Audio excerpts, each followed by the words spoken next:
दोस्तों, बड़ा व्यक्ति कौन है? क्या जिसके पास बैंक बैलेंस है, गाड़ी है, नौकर चाकर हैं, बंगले हैं, वो बड़ा व्यक्ति है? जी नहीं। बड़ा व्यक्ति वो है जो दूसरों के दर्द को समझता हो, जो दूसरों की पीड़ा को समझता हो। बड़ा व्यक्ति वो है जिसने अपनी मेहनत से कमाई हुई पूंजी दूसरों की सहायता में लगाई हो। नमस्कार, मैं हूं आपका दोस्त नरेश मीर और आपने लॉगिन किया है यूट्यूब चैनल बी गुड। दोस्तों, आज के जो हमारे मेहमान हैं उनकी शख्सियत भी कुछ ऐसी ही है। वो जीरो से शुरू हुए और हीरो तक पहुंचे। उन्होंने अपनी मेहनत, नेक नीयत और सच्चाई व लगन से अपनी मंजिल को प्राप्त किया, अपने बिजनेस में कामयाब हुए और एक सफल उद्योगी, एक सफल व्यवसायी बने।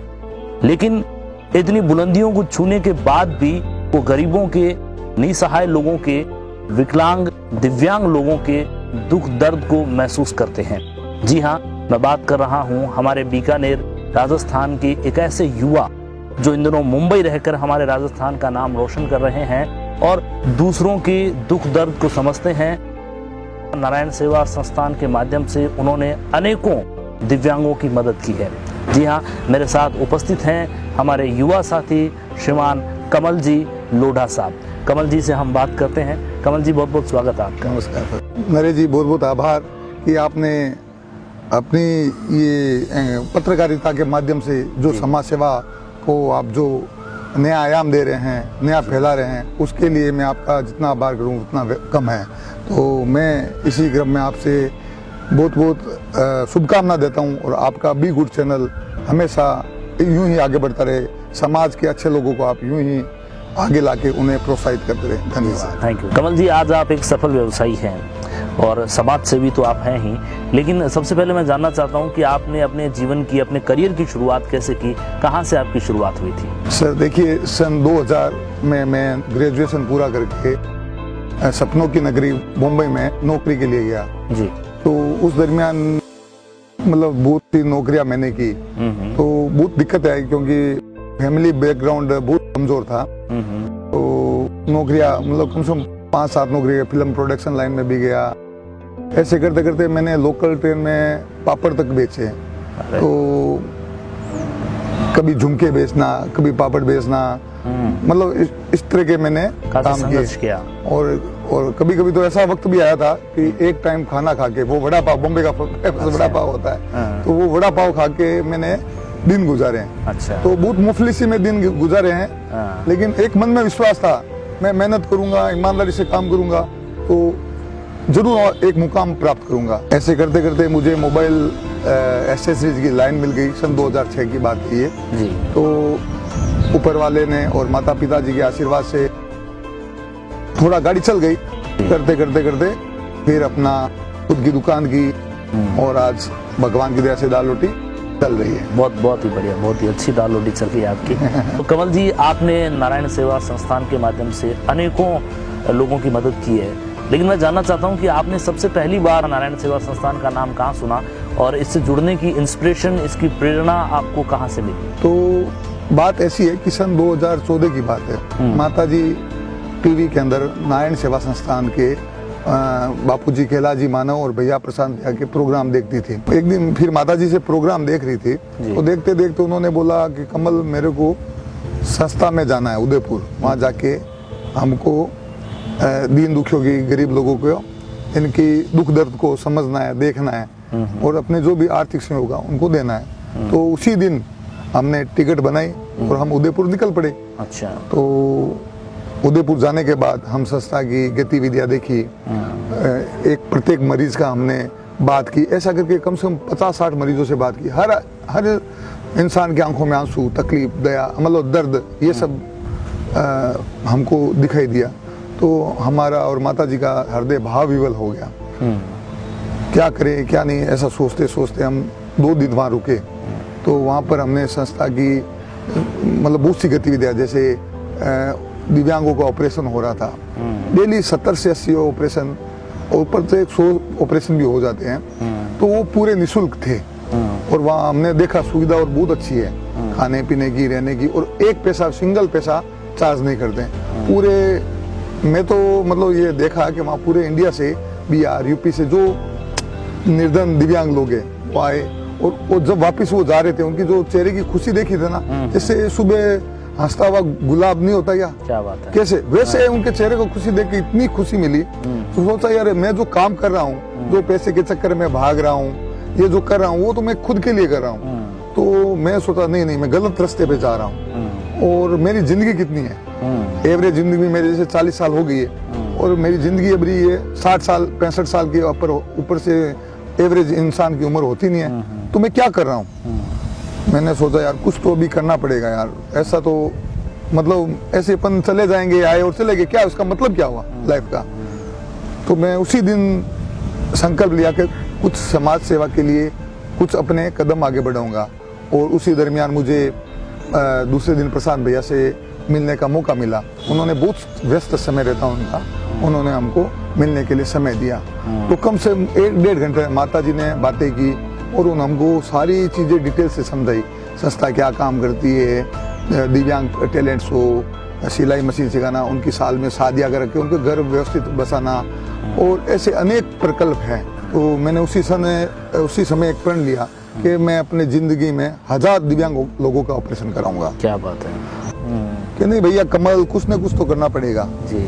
मैं कि ये 1000 ऑपरेशन है, कभी अनुभव नहीं है। मैं कि चलो ले, जब संकल्प ले लिया तो फिर क्या है यार, करना है यार, कुछ तो ऊपर वाला साथ देगा, ये सोच कर माता जी का आशीर्वाद लेके मैं संकल्प ले टूट पड़ा। और वहाँ से प्रस्थान करके भैया का आशीर्वाद लेके अपनी कर्म भूमि मुंबई आ गया। तो इस तरह मेरी सफर की शुरुआत हुई। क्या बात, बहुत बढ़िया। तो कमल जी, इस तरह से आप नारायण सेवा संस्थान उदयपुर से जुड़े, तो मैं जानना चाहता हूं कि 2014 में आपने जो संकल्प लिया था, उस क्षेत्र में आपके द्वारा अभी तक वहां पर कितना कार्य हो चुका है? अगर ये आप हमारे दर्शकों को बताएंगे तो उन्हें भी इंस्पिरेशन मिलेगी, उन्हें भी बहुत प्रेरणा मिलेगी। सबसे पहले मैंने संस्था की बुक मंगाई, जो मासिक पत्रिका आती है, तो बुक मंगाई। लगभग 1500 दुकान है हमारे मोबाइल ऐसे सिटी सेंटर बॉम्बे में, सबको मैंने बुक दी। और वैसे मेरी परिचय तो भगवान के दया से अच्छा था, तो मैंने लोगों को, अपने यार दोस्तों को ऐसा करके उनको प्रेरित किया।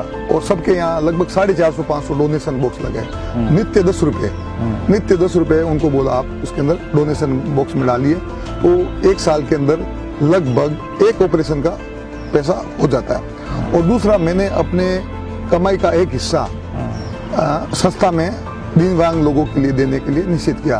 आज तक ऐसा करके 177 ऑपरेशन व्यक्तिगत मेरे हो चुके हैं, और बाकी सब दोस्तों की प्रेरणा से 225 ऑपरेशन हो चुके हैं। ये तो एक जो मैंने संकल्प लिया था उसी क्रम में है। अब उसके अलावा मेरे को क्या क्या दूसरे काम से जुड़ना पड़ा है वो मैं आपको बताना चाहता हूँ। भैया ने मुझे बैंदर के लिए शाखा संयोजक नियुक्त कर दिया, और मैंने और एक मेरे को वहाँ दिव्यांग कैंप लगाने के लिए मेरे को बोला। अब सोचा यार पैसा जुटाना तो फिर भी आसान है, काम कैसे करें, टीम नहीं है।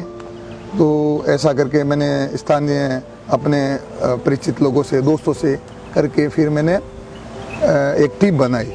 और कैंप के लिए संस्था के प्रभारी वहाँ पर है, ललित जी है, महावीर जी सुराना है, उन्होंने, और कांतिलाल जी बावल, किशोर जी जैन, ऐसा करके 5-6 लोगों की टीम बना के हम लोग ने एक उमराव सिंह जोसतपाल जी के पास गए, जो वहाँ के बहुत बड़े प्रतिष्ठित बिल्डर हैं। उनको हमने बोला तो उन्होंने अपनी जगह दे दी और कैंप के लिए हमने लगाया। तो लगभग बम्बई शहर के अंदर प्रचार किया, तो लगभग 60-70 लोगों का रजिस्ट्रेशन उस समय हुआ। तो उनको हमने उदयपुर रेफर किया। हमारा हौसला बुलंद हो गया और लोगों के अंदर भावना एकदम हिलोरे मारने लगी, और कितना बढ़िया काम हो रहा है। भयंदर के अंदर जो काम उदयपुर में हो रहा था वो भयंदर के अंदर हो रहा है। तो हमारा आत्मविश्वास बढ़ता गया। और इसी क्रम में श्री औसतवाल जी ने, उमराव सिंह जी ने अपनी एक जगह, लाखों करोड़ों रुपए की जगह, लाखों के लिए करोड़ों की जगह उन्होंने हमको संस्था के लिए दे दी, और शाखा का निर्माण भैया के हाथों हो गया। उसके बाद वहाँ पर एक फिजियोथेरेपी सेंटर का निर्माण किया गया, जहाँ पर 50-60 लोग डेली फिजियोथेरेपी के लिए आते हैं निःशुल्क रूप से। अच्छा। और वहाँ पर बॉम्बे के अंदर जितने भी दिव्यांग हैं हम उनका रजिस्ट्रेशन करते हैं। जो बच्चे छोटे हैं, बुजुर्ग लोग हैं, उनको हम देखते हैं, उनको लगता है कि ये उनका ऑपरेशन करने से ठीक हो जाएंगे, उनको हम उदयपुर रेफर करते हैं। और बहुत से ऐसे बच्चे हैं वो ठीक भी हुए हैं। उसके अलावा हम हर महीने 30 लोगों को राशन की व्यवस्था दिव्यांग लोगों को करते हैं, निर्धन और दिव्यांग लोगों को, गरीब बच्चों को बुक बांटना, और लगभग 100 से अधिक वैसाखियाँ, ट्राईसाइकिल और व्हील चेयर हम दिव्यांग लोगों को बांटते हैं और चल रहा है ऐसा करके। अभी संस्था बहुत अच्छी मुकाम पे पहुंच गई है संस्था शाखा, और आगे इसी तरह ये क्रम चलता रहेगा। आप लोगों का आशीर्वाद दुआ चाहिए। आप बहुत अच्छा कार्य कर नरेश रहे जी, हैं। अच्छा काम तो आप कर रहे हैं। अरे सर, क्या सर आप मतलब ये कोई मतलब छोटी बात नहीं है सर, ऐसे लोगों को आप लेके आ रहे हैं। बिल्कुल बिल्कुल। हमारे जैसे साधारण आदमी को आप इतना तवज्जो दे रहे हैं, ताकि आपका मेन उद्देश्य है कि ताकि से लोग बिल्कुल। हमारी कहानी से सीखे, और सर प्रेरणा मिले। आप जैसे और लोग मैं जो हैं वो साधारण नहीं है। आप जो कार्य कर रहे हैं, साधारण आदमी तो अपने रोजमर्रा के जीवन में उलझा रहता है और अपने लालचों में ही रहता है, लेकिन आप जैसे लोग जो हैं जो दूसरों के लिए कार्य करते हैं। और हमारी यही इच्छा रहती है कि इस प्रोग्राम के माध्यम से हम आप जैसे लोगों को मुखातिब कराएं, ताकि ये दीप से दीप जलता रहे और ये चैन आगे बढ़ती रहे। धन्यवाद नरेश जी, बहुत बहुत आभार। और आशा करता हूँ कि अगली बार जब मैं आपसे मिलूं तो ये समाज सेवा का काम और इससे ज्यादा बढ़े। मैंने सुना है कि आपने एक दिव्यांग बालिका को गोद लेकर कन्यादान किया है, उसके बारे में थोड़ा बताएं। नरेश जी, ऐसा है कि मेरे 2 लड़के हैं। तो एक दिन धर्मपत्नी की आंखों में आंसू आ रहे थे। मैं तो क्या हुआ? तो बोला मेरी एक लड़की नहीं है। तो उस गवर्नमेंट का नारा है बच्चे 2 ही अच्छे, तो मैं क्यों भैया। तो मैंने देखा वहाँ पर हमारे नारायण सेवा संस्था में दिव्यांग लड़कियां की शादी होती है साल में 2 बार। तो मैंने सोचा क्यों न हम इनको गोद लेके शादी करें। तो एक दिव्यांग लड़की जिसका नाम हुमा था, तो हमने उसको बड़े प्यार से उसकी शादी की। और हकीकत में जो लिटरली ऐसा लग रहा था कि मैं जब उसको विदाई करा तो मेरे पैर बैठ गए।